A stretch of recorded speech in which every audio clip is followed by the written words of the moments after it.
নমস্কার। আজ একটি নতুন ভ্লগে সবাইকে স্বাগত।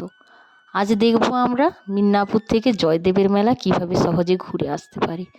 তো 2:30টার সময় মিদনাপুরে গোমুতে চেপে বসলাম জয়দেবের উদ্দেশ্যে। ট্রেনে করে চলে গেলাম বাঁকুড়া পর্যন্ত। বাঁকুড়ায় নেমে বাইপাস দিয়ে সোজা চলে গেলাম দুর্গাপুর বাস ধরার জন্য। বাইপাস দিয়ে গেলে অনেক সহজ, বাস স্ট্যান্ড হয়ে গেলে আরও এক্সট্রা আধ ঘন্টা 40 মিনিট সময় চলে যেত। তো আমরা দুর্গাপুরে বাসে উঠে গেছি। এখান থেকে দুর্গাপুর যেতে সময় লাগে 50 মিনিটের মতো, আর ভাড়া 50 টাকা। তো এখান থেকে নেমে দেখি দুর্গাপুরে বিরাট লাইন। না, এই লাইন কিসের? জয়দেবের মেলায় বাসে ওঠার লাইন। তো লাইনে আমরা দাঁড়ালাম না, আপনি চাইলে লাইনে নাও দাঁড়াতে পারেন, লাইনে দাঁড়ালে হয়তো সিট পাওয়া যায়। আমরা ফাঁকা বাসে উঠে গেছিলাম। তো জয়দেবের মেলায় চলে এলাম বাসে করে, 40 মিনিট দাঁড়িয়েই চলে এলাম। তো এখানে অজয় নদীর এই পাশে একটা ফাঁকা মাঠে বাসগুলো সব দাঁড় করিয়ে দিয়েছে। এখান থেকে হেঁটে নদী পেরিয়ে মেলার দিকে চলে এলাম।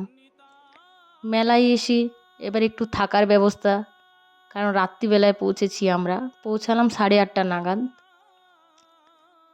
আর দুর্গাপুর থেকে জয়দেব মেলা আসতে বাসের সময় লেগেছিল 40 মিনিটের মতো, আর ভাড়াও 40 টাকা। এখানে এসে দেখলাম আখড়া, প্রচুর আখড়া। তো ভাবলাম আখড়াতেই থাকি, কারণ আখড়ায় থাকলে আপনি বোর করবেন না, কারণ এখানে সারাক্ষণ ভজন বাউল হতেই থাকছে। এখানে প্রচুর আখড়া, একটা আখড়া ফাঁকা দেখে ঢুকে গেলেই হয়। প্রতি আখড়াতেই বাউল ভজন হচ্ছে, বরঞ্চ আপনি রুমে থাকলে বোর হতেন, আখড়াতে থাকলে বেশ মজাই পাবেন। আমরা এই আখড়াটাতেই ছিলাম, শ্রীহরি সেবাশ্রম। আখড়াগুলোতে খাওয়া দাওয়ারও ব্যবস্থা থাকে 3 দিন।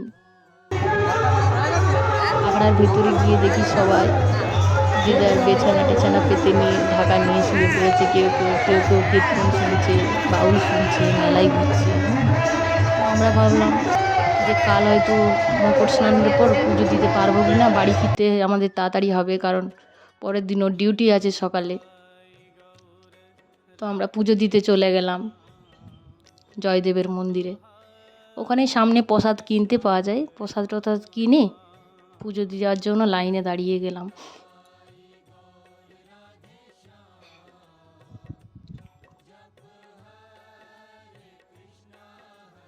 এখানেও বেশ লম্বা লাইন।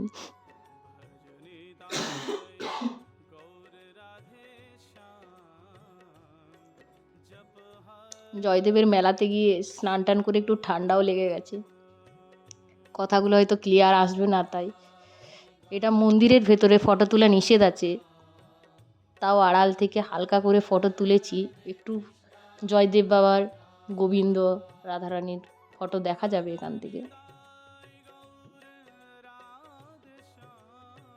ওই যে দেখা যাচ্ছে ফটো, জয়দেব বাবারও ফটো দেখা যাচ্ছে। তারপর সকালে মকর স্নান করে আবার বাড়ির উদ্দেশ্যে চলে আসা।